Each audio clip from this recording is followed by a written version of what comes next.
السلام علیکم دوستوں، F I A corporate crime circle Karachi نے انسٹیٹیوٹ آف بزنس ایڈمنسٹریشن ملک کے one of the very reputable educational institute کے خلاف باقاعدہ اینٹی منی لانڈرنگ کے تحت تحقیقات کا آغاز کر دیا ہے۔ یہ تحقیقات باقاعدہ طور پر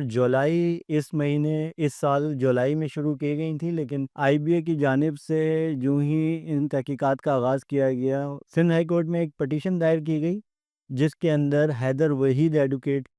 نے آئی بی اے کو ریپرزینٹ کرتے ہوئے اس ایف آئی اے کی انویسٹیگیشن پر اسٹے آرڈر حاصل کیا، اور وہ اسٹے آرڈر گزشتہ ہفتے یعنی 18 سپٹمبر کو وہ سندھ ہائی کورٹ نے ویکیٹ کر دیا، اور ایف آئی اے کو کہا کہ وہ اپنی انکوائری جاری رکھیں۔ اس سلسلے میں ایف آئی اے نے ایک خط تحریر کیا ہے آئی بی اے کی ایگزیکٹو مینجمنٹ کو، جس میں انہیں بتایا گیا ہے کہ آپ کے خلاف کرپشن اور کرپٹ پریکٹسز کے الزامات کے تحت انکوائری کی جا رہی ہے۔ اس انکوائری کا دائرہ کار جو ہے یہ بنیادی طور پر آئی بی اے کی ایگزیکٹو مینجمنٹ کے خلاف کی جا رہی ہے۔ ایگزیکٹو مینجمنٹ سے مراد یعنی اکبر زیدی ہیں، جو ایگزیکٹو ڈائریکٹر ہیں آئی بی اے کے۔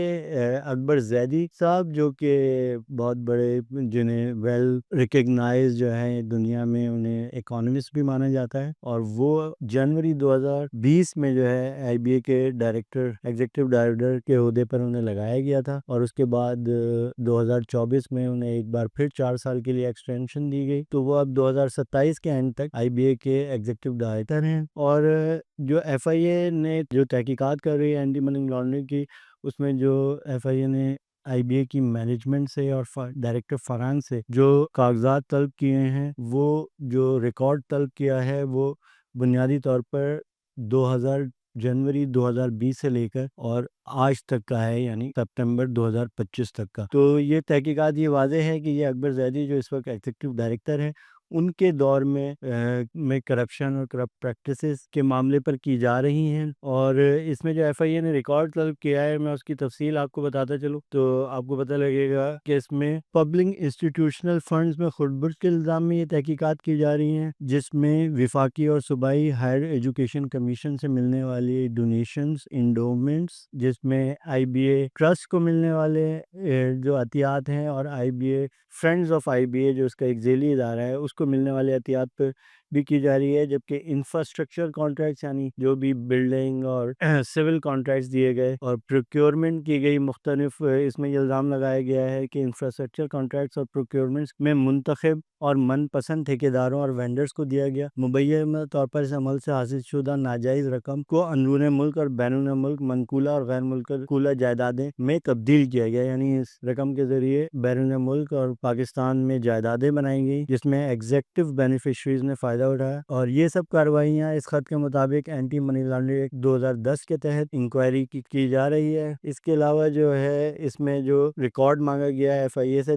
جنوری 2020 سے لے کر اور سپٹمبر 2025 تک، اس میں فیڈرل ہائر ایجوکیشن کمیشن سے حاصل ہونے والی تمام گرانٹس کا record, Sindh higher education commission سے حاصل ہونے والی گرانٹس، تمام قومی اور بین الاقوامی نجی ڈونرز اور تنظیموں سے حاصل ہونے والی گرانٹس اور عطیات کو ان کی پوری تفصیلی رپورٹ مانگی گئی ہے۔ اس کے علاوہ آئی بی اے کی ذیلی ٹرسٹ کے مکمل بینک اکاؤنٹس، اس مدت کے آئی بی اے کے bank account, trust deed, registration دستاویزات، گورننس اسٹرکچر، آڈٹ شدہ ڈونرز کے حساب سے فنڈز کی تفصیل، اس کا استعمال، تمام ٹرسٹیز اور اس کے نام اور شناختی کارڈ نمبر، اس کے علاوہ ذیلی ٹرسٹ آئی بی اے بیرونی ایڈیٹرز کی رپورٹ برائے جنوری 2005 اب تک دیے گئے تمام procurement, development, I T infrastructure contracts کی فہرست بشمول کانٹریکٹرز، وینڈرز کے نام۔ اور غرض یہ کہ ایف آئی اے نے آئی بی اے سے تمام قسم کے جنوری 2020 سے لے کر اب تک تمام فائنینشیل ریکارڈز، چاہے وہ اس نے ایکسپنسز کیے ہیں یا اسے عطیات ملے ہیں یا گرانٹس ملے ہیں، ان سب کا ریکارڈ مانگ لیا ہے۔ اور یہ خیر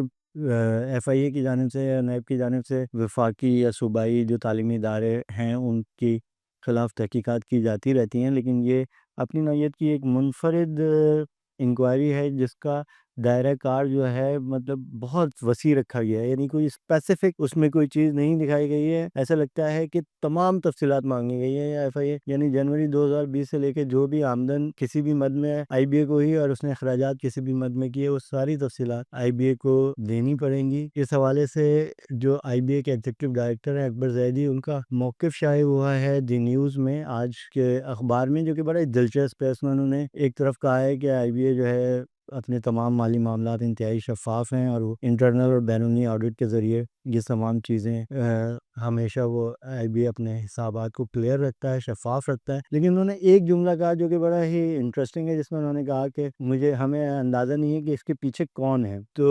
یہ بات کرنے کا مقصد یہ ہے کہ اس کے پیچھے کون ہے، جبکہ اس کے علاوہ جو میری معلومات ہیں، جو میرے ذرائع ہیں ایف آئی اے میں، وہ یہ کہتے ہیں کہ یہ انکوائری بنیادی طور پر جو بیرون ملک سے حاصل ہونے والی جو امداد ہے، جو فنڈز ہیں، پر زیادہ فوکس کر رہی ہے، اور اس کے علاوہ جو آئی بی اے کی ایگزیکٹو مینجمنٹ کی جانب سے خاص طور پر اکبر زیدی کے جو 150 سے زائد غیر ملکی دورے ہیں، ان پر فوکس کیا جا رہا ہے کہ یہ تمام غیر ملکی دورے آئی بی اے کے فنڈ سے کیے گئے، 150 سے زیادہ ہیں، تقریباً 160 کے قریب گزشتہ 5 سالوں میں، جو کہ بہت بڑا ایک فگر ہے کہ یہ 150 دورے کس مد میں کیے گئے اور اس کے اخراجات کس نے پے کیے، اور جو بیرونی امداد خاص طور پہ یو ایس ایڈ کے پروجیکٹس چلتے رہے اور دیگر جو پروجیکٹس چلتے رہے، ان کے اوپر بھی کچھ شکوک و شبہات کا اظہار کیا جا رہا ہے کہ یہ پروجیکٹس کس مد میں آئے اور اس میں کتنی رقم دی گئی اور اس کا استعمال کس طرح ہوا۔ آج کے لیے اتنا ہی۔ اس انکوائری کے حوالے سے میں آپ کو اپڈیٹ کرتا رہوں گا۔ آج کے لیے اجازت دیجیے، شکریہ۔